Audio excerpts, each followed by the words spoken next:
Fala rapaziada, bem-vindos de volta aqui ao meu canal. Vamos dar continuação aqui às dicas para essa rodada. Vamos iniciar a rodada 34.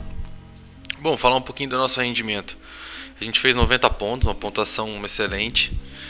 Claro que para mim uma mitada teria que passar do 100, mas ainda assim fomos bem. Acredito que o Tadeu deixou a desejar, né? Foi fazer somente 2 pontos. Se a gente tivesse acertado um goleiro ali como o Fernando Miguel, que a gente acabou citando, né, o Castro, que a gente também falou, a gente teria passado aí dos 95 e teria dado muito bom.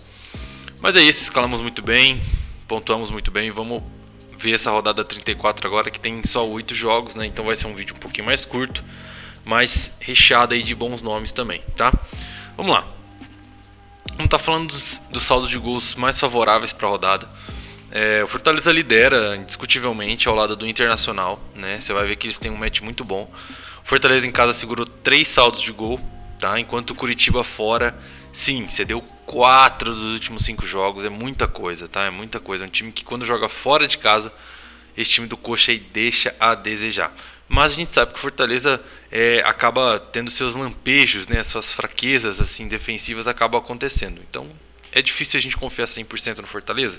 Óbvio, mas é o melhor match aí pelos cedidos. Já pelo conquistado, a gente vem com o Internacional, que dos últimos 5 jogos em casa conquistou 4 saldos de gol, foi tomar gol só pro Goiás, né? E pega um Ceará que, jogando fora, você deu 3 saldos de gol. Então é um match muito agradável também, né? É muito parecido com o match do Fortaleza. A diferença é que o Inter faz jus ao mando, talvez isso coloque ele à frente. Então, basicamente, aqui a gente já tem uma breve análise de que sua defesa tem que ter pelo menos um saldo de Fortaleza e um saldo de Internacional. Bom, em terceiro lugar eu coloco a equipe do Galo, né? O Galo jogando em casa conquistou 2 saldos de gol. E pega o fraco Juventude, né, já rebaixado, que dos últimos 5 jogos fora se deu 3 saldos. É um bom match, né? Mas o Galo vem num momento assim muito crítico, eu diria, né?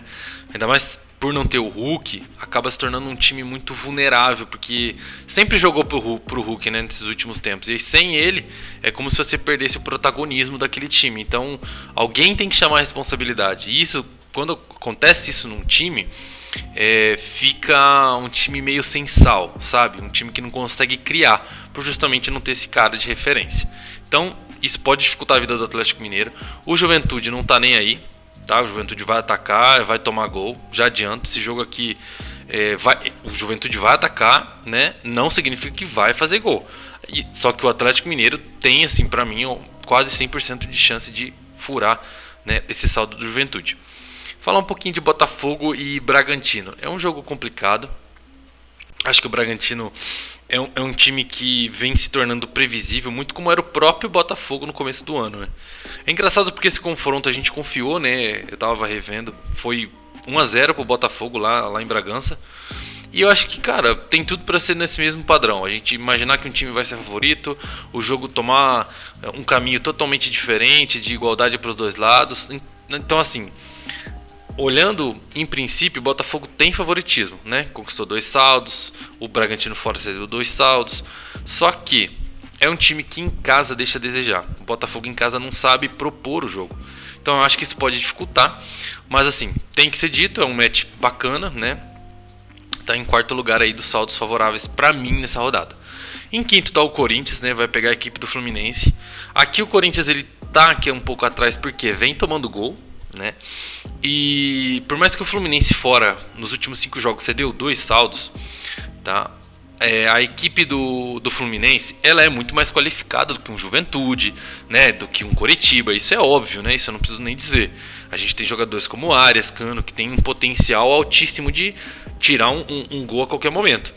O que favorece, eu acredito, o Corinthians a subir nesse olhar pro saldo de gol dele? Cara, o estilo de jogo do Fluminense é perfeito para o estilo de jogo que o Corinthians gosta de enfrentar, tá? O Corinthians é um time que gosta de ser atacado.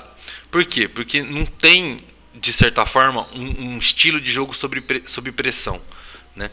Então o que ele faz? Ele deixa o time jogar e joga no erro do adversário. E a gente sabe que o Fluminense comete muito erro, né? Principalmente na saída de bola. Então, se o Corinthians souber jogar fechadinho e marcar com alguns determinados jogadores lá na frente, vai ter muitas oportunidades. Se fazer um gol, 2 gols, aí faz isso mais ainda, jogando não na pressão, mas no próprio contra-ataque. E aí, meu amigo, sabe, vai ficar aquela retranca, os caras não vão conseguir passar, porque tem jogadores excelentes por parte defensiva do Corinthians, como Gil, Balbuena, Cássio, né? Não preciso nem falar. E vai ter jogadores de velocidade ali espetado para fazer um contra-ataque, buscar um gol, como o Mosquito, como o Roger Guedes.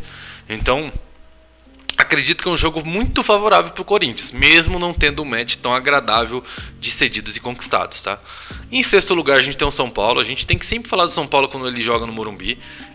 O poder que o São Paulo tem no Morumbi é diferente, né? Só que para saldo de gol eu não confio, né? Tanto é que a gente pode ver que nos últimos 5 jogos conquistou um saldo e o Atlético Goianiense cedeu um. Por que eu também digo isso? Porque o Atlético Goianiense vem de certa forma numa ascensão. Era um time que estava em penúltimo colocado, nos últimos jogos foi crescendo, foi buscando, né? E hoje está quase saindo dessa zona de rebaixamento. Vai ganhar do São Paulo no Morumbi? Olha, provavelmente não, tá? Mas que vai fazer gol no São Paulo? Acredito que também. Acredito que vai sim. Tá? A zaga do São Paulo não passa confiança. Agora, jogadores ofensivos do São Paulo não passa, né? Do São Paulo passa. A gente falar de um Luciano, a gente falar de um Caleri, a gente falar de um Patrick, opa, outro nível, né? E a gente tem que lembrar que a zaga do Atlético Goianiense é muito frágil, né? Tem um perfil que eu acho interessantíssimo de se apostar contra o Goianiense, que é um time que sofre muito baque. Então ele é um time que, beleza, tem potencial de se defender um pouco melhor do que os outros, como Juventude e Coritiba? Tem. Do que um Avaí da vida? Tem. Só que é um time que depois de sofrer um gol, ele peca mais ainda, dando mais espaço, cometendo mais falta, deixando mais brecha para um cruzamento, para uma bola enfiada, para um facão, muito mais favorável para tomar um segundo, terceiro gol, entende? Então eu acho que isso pode sim favorecer o São Paulo, porque joga sob pressão dentro da sua casa. Então, além de saldo de gol, que pode sim acontecer, estou fazendo de certa forma uma menção honrosa para o São Paulo, para o saldo de gol, mas é um grande favorito para a rodada. Bom, falar dos técnicos, eu indiquei 3 aqui. Quando a gente olha aqui no escala 10, a gente vai ver que os melhores match é de fato o Cuca e o Vojvoda, né? O Vojvoda mais ainda, porque conquista até mais do que o Cuca em casa. E ambos, tanto Juventude quanto Coritiba fora, são uma mãe para ceder ponto, né? O que você tem que pensar é o momento do time, né? Então, assim, eu vejo um Fortaleza em casa, mas, né, mais assim, estruturadinho, jogando melhor do que o Galo. Então, acho que isso conta a favor de você colocar o Vojvoda aí sobre o Cuca. E, por fim, eu indiquei o Mano Menezes. Você pode ver que é o técnico que mais conquista, né? Por quê? Porque lá no Beira-Rio, o Inter é um time que coloca pressão nos seus adversários, sabe jogar muito bem, né? Então acho que isso pode contar sim a favor. Bom, aí a gente tem outro técnico que pode se destacar aqui, que é o Vitor Pereira. Não indiquei ele porque é um confronto mais difícil, né? Lembrem que eu falei, é um confronto difícil. Então, deixo assim a menção honrosa para o Vitor Pereira, mas eu não fugiria de Vojvoda ou de Cuca, tá bom? E aí a gente tem o Mano Menezes e um Vitor Pereira por fora. Vamos falar dos goleiros. Cara, coloquei um confronto aqui, né, que vai ser Goiás e Atlético Goianiense. Ó, a gente vai ver que o América jogando fora. Eu falei errado, perdão. No Atlético Goianiense não, América Mineiro. A gente vai ver que o América Mineiro cede defesas, ó, cedeu 6 defesas, cedeu 6 defesas. Aqui cedeu saldo. Então, assim, de certa forma tem uma regularidadezinha para defesa. O Tadeu em casa é o que a gente fala, é regular, né? O Tadeu sempre vai te garantir essa média de pontuação, mesmo tomando gol. Isso é muito importante. E quando a gente muda a figura aqui para ver o visitante, a gente vai ver que o Goiás também cede em casa, né? Ó, cedeu o saldo de gol, cedeu 2 saldos de gol recente. E quando não cede, cede algumas defesas. E a gente sabe que o goleiro que mais se destaca fora de casa, disparado, é o Cavicchioli, né? O Cavicchioli tem 9 defesas aqui. Aqui ele tem uma defesa de pênalti. Ok, aqui ele foi muito mal, mas porque o Cuiabá não cede tanto. Ó, 5 defesas, tá vendo? 8 defesas. É um time que sofre muita pressão. Então, isso favorece automaticamente o Pedro Raul lá na frente, tá? Porque se um time consegue chutar tanto assim contra o gol do América, isso significa que os atacantes e os meias têm boas finalizações. Vamos continuando. Eu vou falar do Gatito. Por quê? Porque o Bragantino chuta o gol, né? Se for falar para saldo, eu já não confio tanto assim não, tá? É um saldo bem ousado, mas ó, se pegar saldo, para mim ele pontua nesse nível aqui, de 8 pontos no mínimo, tá? Beleza?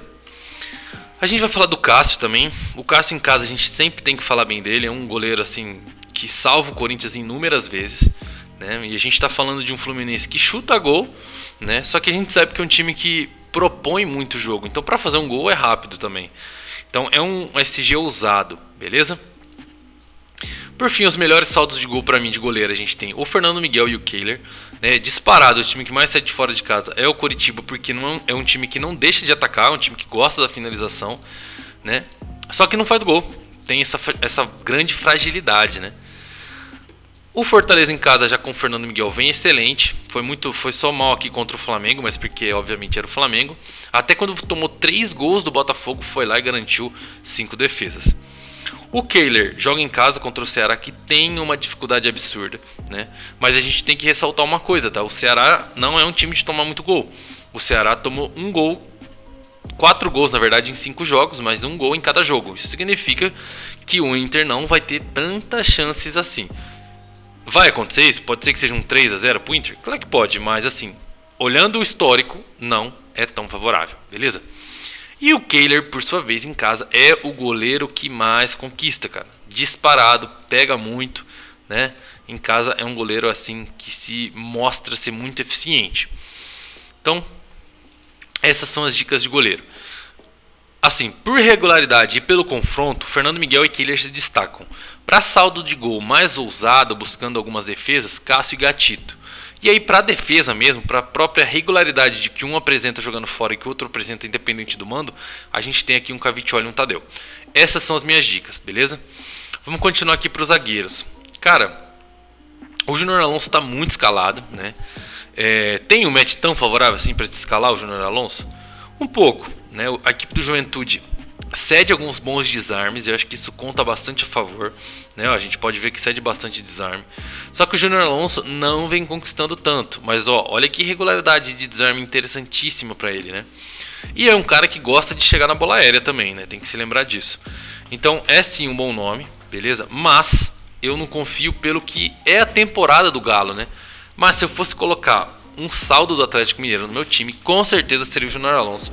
Acho que ele e o Guga ali se destacam dos demais, tá bom? Cara, o Luizão vem com uma média regular interessantíssima, o zagueiro do São Paulo. Ninguém olha muito pra ele, mas ele é um cara interessante, tá vendo? Ó, contra o Corinthians ele foi fazer 5 desarmes.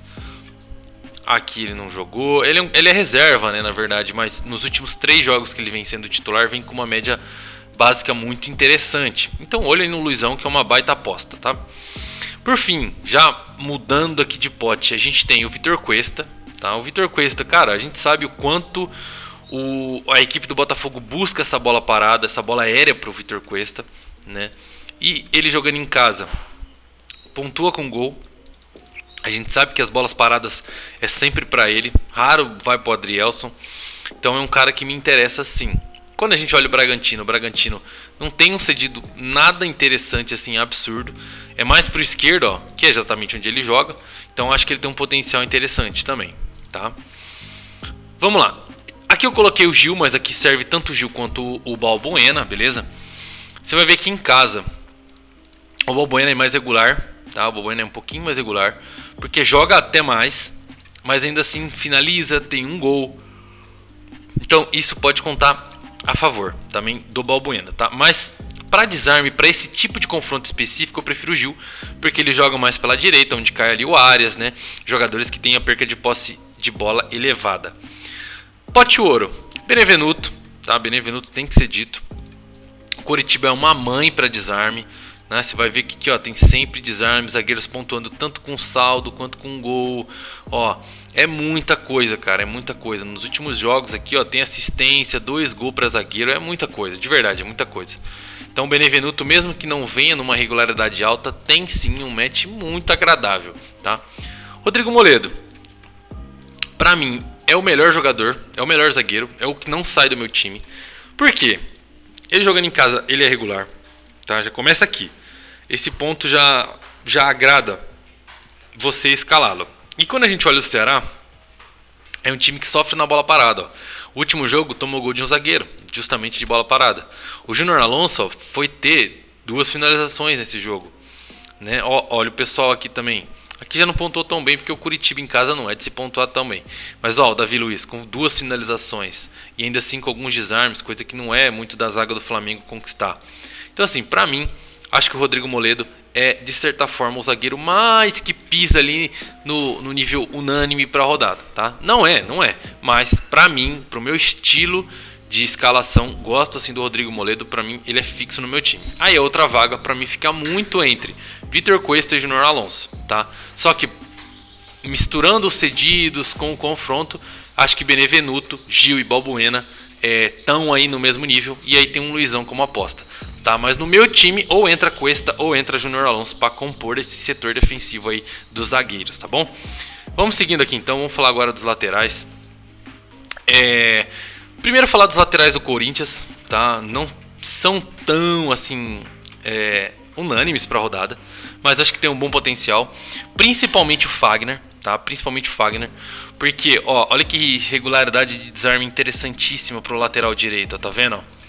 Tem sempre 2, 3 desarmes aqui. Por quê? Porque é ali onde joga o Arias, onde acontecem as substituições e entra Caio Paulista, entra Matheus Martins. O problema é que o Fagner vive um momento que não é tão confiável. Não digo nem pelo pênalti na final, digo assim, pela minutagem que ele tem nos jogos do Corinthians, né? O Fábio Santos também tem um match agradável, mas é um pouco menos, né? A gente vai ver que é baseado em algumas assistências, isso aqui. Aqui o Dudu foi bem, aqui o Felipe Luiz também foi bem. Então assim, é uns jogos um pouquinho mais antigos, né? Então como o Fluminense mudou a sua formação, a gente vai ver aqui que quando jogava o Caio Paulista aqui e o Matheus Martins aqui, quem caía por aquele lado era o Arias, né? Então o Arias se desses desarmes, beleza? Só que ainda assim eu vejo a equipe do Fluminense nos seus ataques forçando mais o jogo por esse setor aqui, tá? Por quê? Porque é onde o Samuel Xavier sobe. Entendeu? Então, pode ser que o Fábio Santos pontue muito bem? Pode, tá? Pode mesmo. Mas, se for para pensar em desarmes nessa lateral do Corinthians, eu prefiro o Fagner, tá? Só que aí, beleza, se a gente for falar de saldo, a gente tem o Fábio Santos, que é a mesma coisa, saldo vale 5 para os dois, obviamente. E a gente tem do pênalti, que pode contar a favor também, tá? Então, assim, para desarme, Fagner, buscar uma mitada aí, talvez, o Fábio Santos.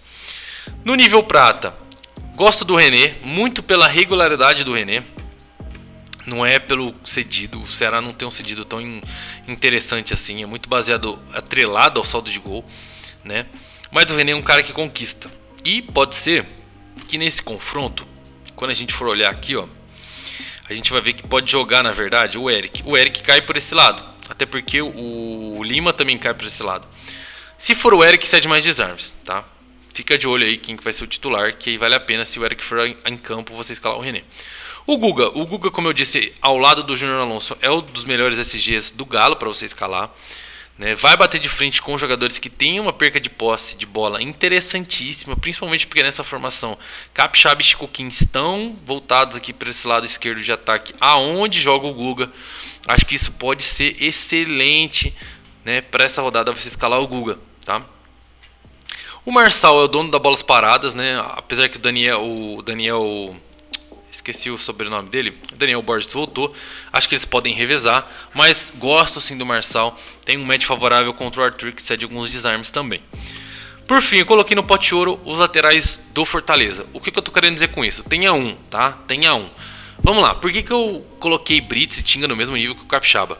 Olha, na formação, tá? Isso aqui a gente tem que prestar atenção. Na formação, até o momento, o Lucas Crispim voltou. Tá? E esse cara é o cara que bate a bola parada quando tá de titular. Tá? Então, já essas finalizações que o Capixaba consegue, a gente já diminui um pouquinho.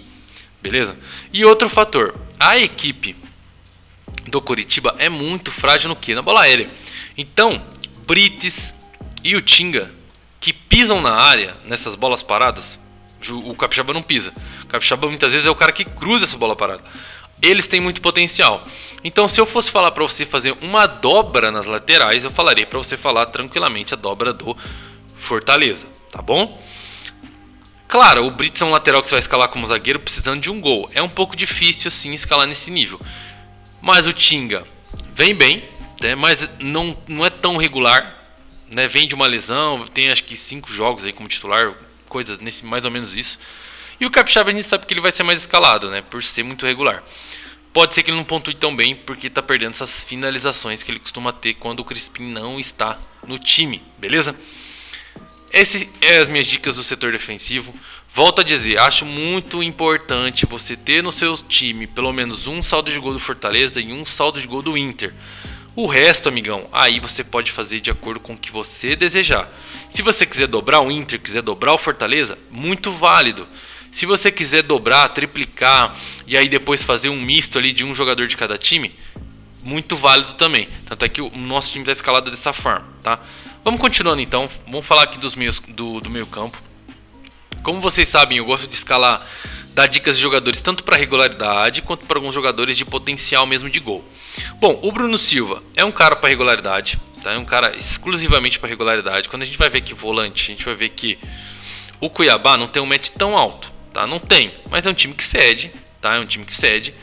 E tem um outro porém, esse time do Cuiabá vem muito desfalcado, né? A gente vai ver que o Daverson não joga, o Joaquim não joga, o Denilson, que era titular nesse meio campo, foi suspenso também. Então tem jogadores aqui de boa perca de posse de bola, caso do André Luiz, né? Caso aqui do Rodriguinho, já não é tanto, mas assim, o André Luiz se destaca e cai para esse lado direito. O Bruno Silva, ele joga aqui, né? Pegando as subidas do pessoal da esquerda aqui, né? Então, caso entre um Felipe Marques, um Jonathan Cafu, acredito que ele possa pontuar muito bem. Nessa formação aqui do Cuiabá ainda não é tão favorável, mas é um cara que faz seus desarmes independente de quem enfrenta, tá? É o perfil do Bruno Silva desarmar, beleza? Da mesma forma o Lucas Sacha. O Lucas Sacha nessa última formação que foi escalado o Fortaleza eu gostei, tá? Por quê? Porque ele está jogando literalmente aqui, ó, pela esquerda, tá? Ele não está jogando pela direita. E aí jogando pela esquerda ele pega as subidas aqui do pessoal da direita. Se tivesse o Varley aqui, seria bem provável que eu escalasse o Varley, tá? Patrick de Paula é uma aposta, por isso que ele está até nesse nível bronze. Ele voltou a ser titular desse time. A gente sabe que ele é um cara que desarma, que finaliza, gosta de finalizar de média e longa distância. O time do Bragantino cede pontos nessa posição, tá? Cede pontos sim nessa posição. Alguns desarmes, algumas finalizações. Então acho que ele pode se destacar, beleza? Aí aqui eu coloquei os 3 meias do Atlético Mineiro. Por quê? Por que você está colocando os 3 meias do Atlético Mineiro, Arthur? Primeiro, para volante, o time que mais cede fora de casa, sim, é o Juventude, tá? Quando a gente olhar para meia, é um dos times que mais cede também. Então, qual que é o ponto mais importante aqui? Saber quem joga. A gente não sabe. Até o momento não tem notícia. Por enquanto o Nacho está mais provável que o Zaratio, né? Lembrando que nesse jogo de segunda-feira do Galo, cada um jogou 45 minutos. Então isso é de certa forma uma incógnita, né? Mas, tá, eu acredito que o Nacho deva começar jogando, já que, né, o Zaratio começou outro jogo. Então, colocaria nessa ordem mesmo. Nacho, até porque acredito que se tiver um pênalti nessa formação aqui, provável ele que bate. Depois o Zaratio, que é já mais um cara mais para desarme, para regularidade. Depois o Jair, que também às vezes aparece na área com uma cabeçada, né? E pode pontuar bem. Como eu disse, cede bastante para volante o Juventude. Agora aqui, no meio, é difícil de eu fugir desses jogadores, tá? Vamos lá, como eu disse, para volante, olha como é um match interessante pro Fausto Vera, tá? A gente tá falando de um time que cede muito ponto para volante. Aí você fala, não, mas Arthur, cede gol. Não, cede desarme. Você deu 10 desarmes para o Avaí. Você deu 4 desarmes aqui para o Baralhas, né? Você deu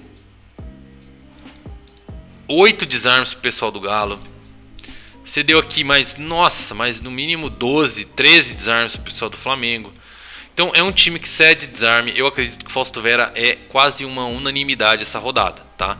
Se você quiser regularidade, já adianto, tá bom? Já adianto. O Renato Augusto é um meio ofensivo da equipe do Corinthians, né? Não tem um match tão favorável já o Fluminense. A gente vai ver que, por exemplo, fora de casa, cede muito atrelado ao gol. Isso pode dificultar um pouco a vida do Renato Augusto, mas a gente sabe que ele é o cara que bate alguns escanteios, bate algumas faltas e é um cara diferencial para a rodada. E o Patrick, né? O Patrick acho que é difícil de fugir dele. O Atlético Goianiense sofre muito com essas bolas ali no segundo pau, essas bolas ali que sobram pro cara que é o ponta esquerda. Então eu acho que pode ser uma excelente o Patrick, tá? Por mais que em casa ele não venha conquistando tanto, né? A gente pode ver aqui que ele não vem conquistando tanto mesmo em casa. É um cara que eu gosto, tá? É um cara que eu gosto. Então assim, pra regularidade eu acho que é isso, tá? Esses são os meus meias, beleza? Pra buscar desarmes, assim, uma pontuação com faltas sofridas, faltas cometidas ali, evitando elas, é Bruno Silva, Patrick de Paula, Jair e Fausto Vera, tá?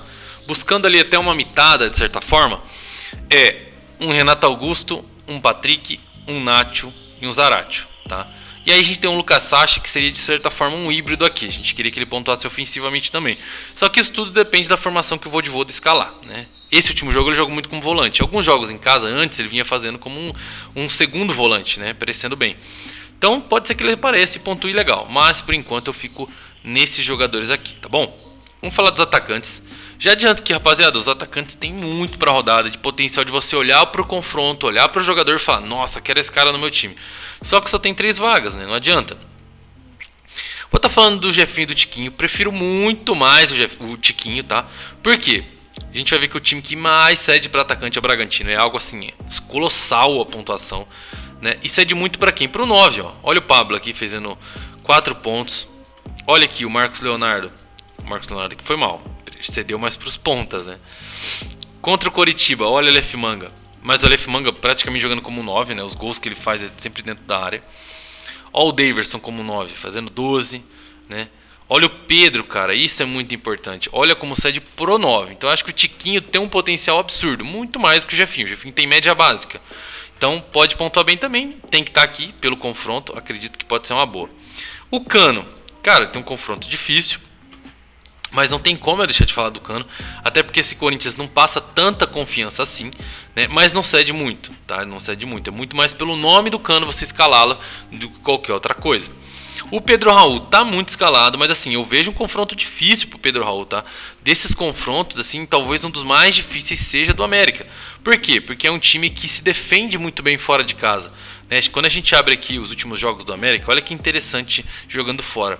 O América é um time que não sofre muito gol, ó. O América sofreu 4 gols em 5, sendo que desses 5 só sofreu gol em 3.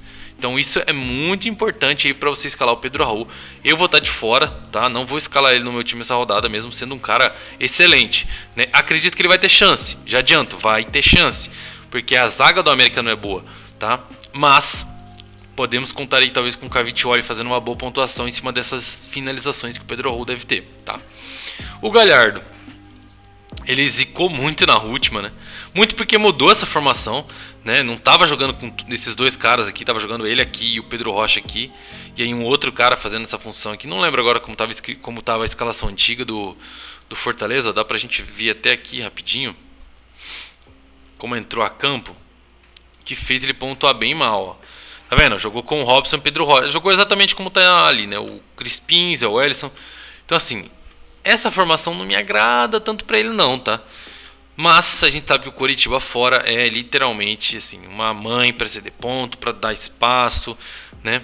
Mas não cede tanto em média, tá? Não cede tanto em média básica não. Cede sim gol, assistência, mas para média básica não, ó. A gente tem o Breno Lopes fazendo menos que o gol, um Rony fazendo 1,70 só mais que o gol. Aí o Dudu, beleza, fiz 4 pontos de média básica, mas ó, o Tiquinho fazendo 0,70 sem esse gol, tá? Pontuações bem assim curtas, eu diria. Se você escalar o Thiago Galhardo, eu já te adianto que você tem que torcer para ele fazer o gol. Senão ele vai pontuar mal, tá? Aí beleza, cara, aqui, tá? Eu entro nos melhores pra rodada pra mim, para as minhas dicas, beleza? A gente vai ter o Tiquinho e a gente vai ter o Keno. O Keno ainda não se sabe que time esse Atlético vai a campo, né? Na verdade, creio que ainda vai ficar em dúvida, porque esse jogo é só quinta. Mas, dos jogadores que a gente tem aqui, o mais confiável desse ataque, sem dúvida nenhuma, é o Keno, tá? Até porque provavelmente, se o Nacho estiver fora, tiver o Zarate em campo, é ele que bate o pênalti. E ele joga pelo esse lado esquerdo, tá? Que vai ter Paulo Miranda e Paulo Henrique. Cara, um que sobe muito e marca mal, e um que comete pênalti todo jogo. Já adianto, se Paulo Miranda for para campo, vai ser um dos meus feelings pra rodada. Se Paulo Miranda for para campo, terá pênalti pro Galo, tá bom? Essa é uma das coisas que eu vou dizer aí. Então gosto do Keno mais do que todos aqui atacantes do Galo. Acredito que se um Kardec ficasse provável, ele entraria mais do que o Keno, por jogar mais próximo do gol. O Ademir tá muito mal. Não adianta a gente defender o Ademir, tá muito mal. Então eu prefiro o Keno mesmo, beleza? E aí a gente tem as melhores opções da rodada. Parece um pouco de São Paulo centrismo, né? Porque a gente está falando só dos times que jogam em São Paulo. Mas Roger Guedes sem Yuri Alberto vai ter a maioria das bolas para ele. Ele vem numa regularidade interessantíssima. O Fluminense cede muito ponto, porque é um time que retém a posse de bola, então cede desarme. Quando toma assim um desarme, muitas vezes gera contra-ataque. Gosto demais do Roger Guedes. Por quê? Porque nos últimos jogos também ele vem fazendo por merecer. Tem gol contra o CAP, tem gol contra o Cuiabá, tem gol e uma pontuação altíssima contra o Atlético Goianiense. Aqui ele já não foi tão bem, mas manteve 1.9, né? Aqui ele também manteve algumas finalizações. Então é um cara que no pior das pontuações ele me dá uns 2 pontinhos, né? E vai pegar um Fluminense que, olha, é realmente muito ruim, tá? Aí a gente tem a dobra do São Paulo. Lembra que eu falei no começo do vídeo sobre o saldo? Se repete, cara. Eu olhando assim para essa equipe do Atlético Goianiense, vejo um time muito frágil, tá? Muito frágil no que se tomar um gol, abrir a porteira, tá? Então, beleza, pode ser 1 a 0, 0-0 esse jogo, claro que pode. Mas pra mim, Arthur, eu olho para esse confronto e vejo um 3 a 1, um 4 a 1 para a equipe do São Paulo. Então, devido a isso, vou estar mostrando meu time para vocês, vocês vão logo entender que eu estou fechando, tá? Fechando essa ofensividade do São Paulo. Eu não quero perder o gol do São Paulo. Então eu tô de Luciano, eu tô de Calera, eu tô de Patrick. Porque para mim, mesmo que não aconteça essa goleada, aconteça um 2 a 0, que seja, eu vejo tanto o Luciano quanto o Patrick pontuando com algumas finalizações, com alguns desarmes. Então quero ter eles no meu time, independente do que seja esse jogo. Acredito que tem um bom potencial, tá bom? Eu quero fazer essa dobra ofensiva do Corinthians, tá? O Roger Guedes e o Renato Augusto. O Tiquinho e o Keno pedem muito passagem nesse ataque, tá? Já adianto para vocês, pedem muita passagem mesmo. Mas eu não vou escalá-lo, tá? Não vou escalá-lo por enquanto, vou deixar o Roger Guedes. Deixo aí no banco o Keno e o Tiquinho. No meio campo, eu tô indo com o Renato Augusto, tá? Quero manter ele. Agora, o Nacho, eu já vou deixar avisado vocês aqui uma coisa. Se o Nacho, tá, não for confirmado que vai começar jogando até o fechamento do mercado, ou ficar essa dúvida entre Nacho e Zaratio, eu vou deixar o Fausto Vera, tem regularidade. De certa forma, vou estar focando o meu setor ofensivo só em 2 times? Vou, mas são 2 times que em casa colocam sua pressão, são bons times, então tranquilo, essa é a minha formação para a rodada. Não vou estar buscando tantos jogadores específicos assim. Quero manter uma regularidade. Acredito que São Paulo e Corinthians, falando de ofensividade pelo confronto, vão me entregar o que eu quero, tá bom? Vamos lá. Nas laterais, eu estou indo de Capixaba, muito pelo que ele é de regular, tá? E muito porque ele vai ser muito escalado também. Na lateral direita, eu estou indo com o Fagner. Por enquanto, pode ser que entre o Guga aqui, tá? O Guga me chama muita atenção. Mas eu vou estar pensando bem aí se eu vou com o Fagner ou com o Guga, tá bom? Aqui a gente tem o Victor Cuesta e o Rodrigo Moledo. O Victor Cuesta é muito complicado de sem ele, já adianto. Tá muito complicado. Por quê? Por quê, Arthur? Porque, olha, é um cara que quando a gente vê jogando fora, a gente tem que rezar pra ele não fazer o gol e ele vai lá e faz. Então não quero sofrer essa rodada com isso. Vou deixar no meu time, tá? O Rodrigo Moledo também me agrada, tá? Muito pelo que o Ceará cede. Não, como eu falei, ele tá um pezinho próximo da unanimidade, tá? Então essa por enquanto é a minha formação. Essa rodada dá pra gente ir num 3-4-3, tá? Já adianto pra vocês que dá, não precisa ficar maluco da cabeça, achar que é loucura. Por quê? Porque o saldo não é tão favorável dos times. A gente tá sem um Palmeiras, que muitas vezes é o time do saldo, né? Do saldo de gol. O que a gente poderia montar aqui? Essa formação aqui, ó. A gente tira, né? A gente não iria mais com ninguém do Corinthians, defensivamente falando. A gente vende o Fausto Vera, coloca ele nesse meio aqui, tá? Coloca o Fausto Vera, e aí a gente deixaria o Júnior Alonso, tá? Para reserva no meio campo, a gente pode colocar aqui, ó. É difícil, hein? Rapaz. Pô, vou deixar um Duqueiroz aqui, porque tem um cedido considerável pro desarme, pro volante do Corinthians. Mas a gente poderia, sim, né? Que aí essa é uma formação baseada no quê? Buscando, cara, gol, assistência e assim, quero meu time pra frente, entendeu? Essa formação quer dizer isso. Agora, se eu quiser focar mais nos saltos que pode acontecer, fecha de novo com o Capixaba, fecha de novo ali com o Fagner, com o Guga, beleza? Vou deixar meu time assim por enquanto. Esse é o esboço, tá, do meu time. Vou estar postando lá no meu Instagram, Dicas do Arthurzeira. Então, se você ficou até aqui, gostou do time, deixa aquele like, agradeço muito, tá? Se inscreve no canal, vai estar favorecendo a gente aí a crescer, chegar em mais pessoas. E aí o meu conteúdo pode ajudar mais, beleza? Espero ter te ajudado mais uma vez, tá? Deixe nos comentários qualquer jogador que você ficou em dúvida, qualquer opinião que você queira colocar pra mim te responder e também dar a minha opinião. Vamos junto, uma boa rodada 34 pra você, tá bom? Valeu!